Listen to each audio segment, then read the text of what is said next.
Chapter 1. The hum of the ancient server racks was a low, constant thrum, a sound Elias Thorne had come to associate with both profound isolation and meticulous order. His workspace, a small island of sterile light within the sprawling, dust-moated cavern of the archival server room, was a testament to his precision.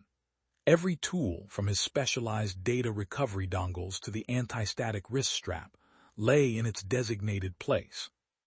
He moved with a practiced, almost surgical grace, his gloved fingers carefully handling the brittle, yellowed plastic of the server drives labeled Aether Weave. They looked less like data storage and more like artifacts from a forgotten age, pulled from some digital boneyard. Elias had inherited this solitary project from a cryptic, interdepartmental memo that provided little context beyond the defunct collective's name and the dire state of their data. His task: recover anything, everything. He specialized in the impossible, coaxing life back into dead silicon, and these drives were a formidable challenge. As he connected the first drive to his recovery rig, the familiar rhythmic whirring of the cooling fans in his high-end workstation intensified. He watched the progress bar crawl, a hypnotic green line against a black screen, reflecting the only light in the cavernous room besides his task lamp. Then it happened, a brief, almost imperceptible flicker on his main monitor. The green progress bar vanished for a fraction of a second, replaced by a ripple of static, like an old television struggling for a signal. Elias blinked, attributing it to the aging power grid of the building, or perhaps a minor, anticipated hiccup from the ancient drive itself. He made a mental note to check the power regulator later. Moments later, a faint, almost subliminal asterisk hiss emanated from the workstation speakers, quickly fading into the background hum. He dismissed it as electrical interference, a common byproduct of working with decaying technology. The room, already perpetually cool, seemed to dip another degree, a chill he instinctively attributed to the overzealous HVAC system struggling against the heat generated by the racks. He leaned closer to the screen, his brow furrowed in concentration. The data stream, once a steady flow of hex code, now occasionally fragmented, displaying brief, indecipherable bursts of corrupted characters before snapping back into place. It was annoying, a minor impediment, but nothing he hadn't seen before. This was, after all, a recovery project for highly corrupted data. Yet with each successive flicker, each transient hiss that teased the edge of audibility, an unbidden shiver traced a path down his spine. Elias attributed it to the sheer concentration required, the isolation of the room, and the unsettling silence between the machine's monotonous drone. He was a man of logic, and logic dictated these were just technical glitches, benign and predictable. Anything else was simply an overactive imagination, a luxury he couldn't afford on a project this critical. He typed a command, delving deeper into the digital mire, unaware of the subtle, insidious currents stirring beneath the surface. Chapter 2. Elias delved deeper into the forgotten architecture of the Aether Weave. What he found wasn't neatly categorized data, but a mosaic of fractured identities, snippets of code that read like tortured poetry, distorted image files resembling abstract, grotesque art, and fragmented audio logs filled with static and an unnerving, low hum. He painstakingly pieced together what appeared to be a gallery of these digital creations, each one more unsettling than the last. One image, a swirl of corrupted pixels, seemed to subtly shift at the edges of his vision, a fleeting, almost imperceptible undulation that he chalked up to tired eyes and the inherent instability of the files. Then a recovered audio file labeled simply Echo 07, WAV, refused to play correctly. It would start, then skip, then loop a fraction of a second, but each time he caught it, a faint, guttural asterisk whisper layered beneath the digital hiss. It wasn't the sound of data corruption. It was a sound with intention, devoid of language, yet heavy with a pervasive sorrow and something else, something sharp and hungry.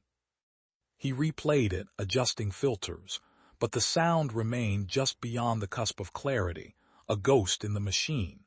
He deleted the file, attributing it to a bad sector, yet the phantom whisper seemed to linger in the air around him. The anomalies escalated. A text file he had meticulously organized moments before now contained entirely different lines of code, lines he hadn't typed, lines that had no logical place within the data structure. They were disjointed, yet seemed to form a nascent, evolving pattern. He watched frozen, as a stray character appeared on screen, then another, forming a cryptic sequence in a blank document, as if an invisible hand were typing. His heart hammered a frantic rhythm against his ribs. This wasn't corruption, this was manipulation. The cold in the server room became more profound, a biting chill that didn't emanate from the HVAC but seemed to seep into his bones from the very air itself. The periphery of his vision began to play tricks, fleeting, amorphous shadows darting between the towering server racks, gone before he could properly focus on them. The machines hummed their monotonous drone, but now it seemed to pulse, to breathe, with the unsettling rhythm of something unseen. Elias, a man whose life was built on logical frameworks, found his carefully constructed explanations crumbling into dust. The glitches were no longer benign. They were deliberate. They were watching. Chapter 3. The precise line Elias had always drawn between the digital and the tangible began to fray, then splinter. He'd left his specialized data recovery kit, a collection of delicate probes and adapters, neatly arranged beside the console. Returning from a desperate coffee run, he found it scattered across the cold metal floor, a micro screwdriver inexplicably bent, almost twisted. There was no one else in the building, had been no one else for weeks. A chill, sharper than before, seemed to emanate directly from the server racks, a silent laughter echoing in the sudden silence of his panic. His personal phone, usually a sanctuary from the creeping dread of the archive, buzzed in his pocket. A notification. He pulled it out, heart pounding, expecting an email, a text, anything to tether him back to normalcy. But the screen simply glowed with the home display. No message, no missed call, no app update. Then it buzzed again, a phantom vibration against his palm, followed by another, and another, until it felt like a trapped insect struggling to escape, vibrating with messages that never materialized. He stared at it, the innocuous device now another vector for the growing anomaly, his own sanity flickering like a failing circuit. He knew he had to document it. Every inexplicable shift, every impossible piece of code, every phantom buzz. He took screenshots of the corrupted text, videos of the screen flickering with unknown symbols. But when he tried to review them, the images were blurred, pixelated static, or overlaid with grotesque, shifting patterns that resembled nothing human. Audio recordings captured only a low, unidentifiable drone, punctuated by bursts of white noise, completely devoid of the whispers he'd distinctly heard just moments before. It was as if an unseen hand was meticulously erasing his evidence, leaving him with only his increasingly unreliable memories. "Elias, are you quite sure?" Mr. Ashworth's voice, a sterile balm of professional skepticism, crackled through the phone. Elias had finally broken, rambling about impossible code and moving tools, his voice tight with a fear he couldn't contain. "Look, I appreciate the dedication, but we're on a tight deadline. These systems are ancient, corruption is expected. Focus on the core recovery. Are you getting enough sleep?" The words were a lead weight, sinking Elias deeper into his isolation. He hung up, the line of communication now severed not by a technical fault, but by Ashworth's cool dismissal, leaving him utterly alone with a terror that now had no witness. He was either losing his mind, or trapped in a nightmare that no one else could see. Chapter 4. Elias, fueled by a terrifying desperation, plunged deeper into the server's core. He abandoned the recovery protocols, now seeking only answers, a shred of logic to anchor himself against the encroaching madness. He bypassed layers of encrypted data, sifting through ancient, forgotten forum posts, developer notes, and private messages that had been meticulously purged but never truly erased. The truth, when it finally coalesced from the digital detritus, was a revelation so grotesque it stole the air from his lungs. Aether Weave wasn't just an online collective, it was a morbid experiment. Their art, the bizarre data structures he'd been recovering, weren't creative expressions but rather a failed attempt to digitize and merge human consciousnesses. Multiple minds, ripped from their physical forms, fragmented and fused into a suffering digital gestalt. It wasn't corruption he was fighting.